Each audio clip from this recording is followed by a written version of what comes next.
Well, hello viewers, and today I've got a book review for you, but before I start I wanted to tell you a little bit about the photo that I actually took to pair up with this book, because it's something very close to the country that I live in. First of all, this is what the book is called, Destination Romance. Okay, and this is the photo. Now, the photo, that is a flower of the manuka tree. Manuka is the honey that New Zealand produces, and only New Zealand produces manuka honey. Although manuka does actually exist in Australia for some reason, New Zealand is the only one that produces the honey side of things. And okay, let's explain that a little bit, and you'll know why I've said that when I start reading this review. Okay, so the title that I've just mentioned is Destination Romance. Now the author, well, it's an anthology, okay, so that means that a whole lot of, or a handful of authors wrote this book together. The book details.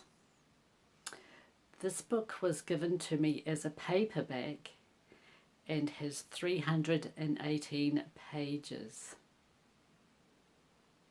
The genre is fiction, romance, contemporary.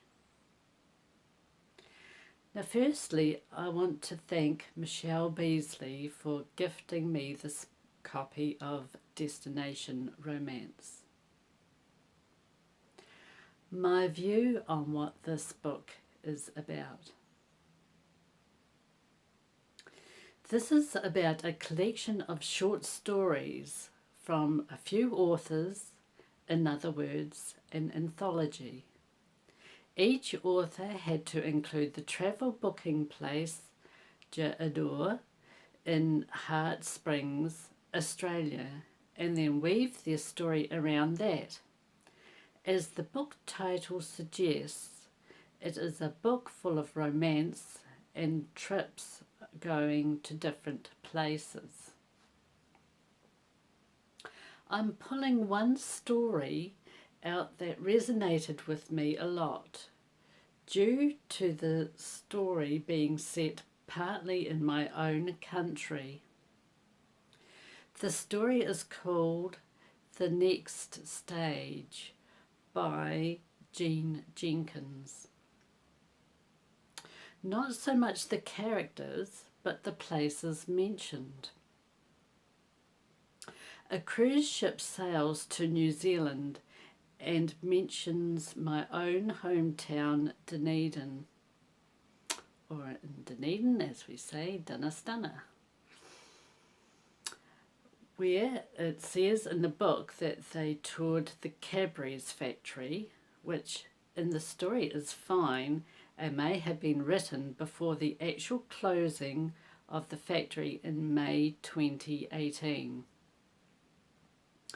The story also mentioned Christchurch, where I lived once, and Akaroa, where I have visited, and is a little French settlement near Christchurch, a real tourist attraction place where the streets are named in French. Michelle Beasley, who gave me this book, also has a story titled Escape to J'Amour, and we were introduced to Lavender, who served behind the counter of the Tree Lady Cafe. The author mentions scones, apple tea cake, and they serve exotic teas and large dollops of manuka honey, hence the photo with the book.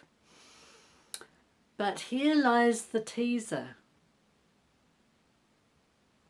As this book, although still available from Serenity Press, is also each individually printed as novellas, and I would like to do a full review of Michelle Beasley's novella at a later date when it is published. My thoughts. I really enjoyed this book, which kept me entertained with various stories from various authors. All different styles, but that was what I was hoping for. What an ingenious idea, giving the authors a specific topic to see what they come up with, and the ideas were so different from each other. Rating system, I gave it 5 stars. Recommendation. This book comes highly recommended by me and would suit anyone who likes anthologies. This is my first and I really liked it.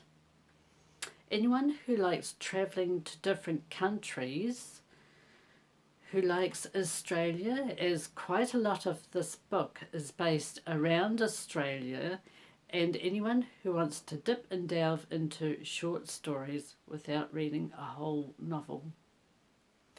And again, I will show you the photo of the book there. Sorry, I haven't got with me the physical copy. It's now in the home of my bookshelf.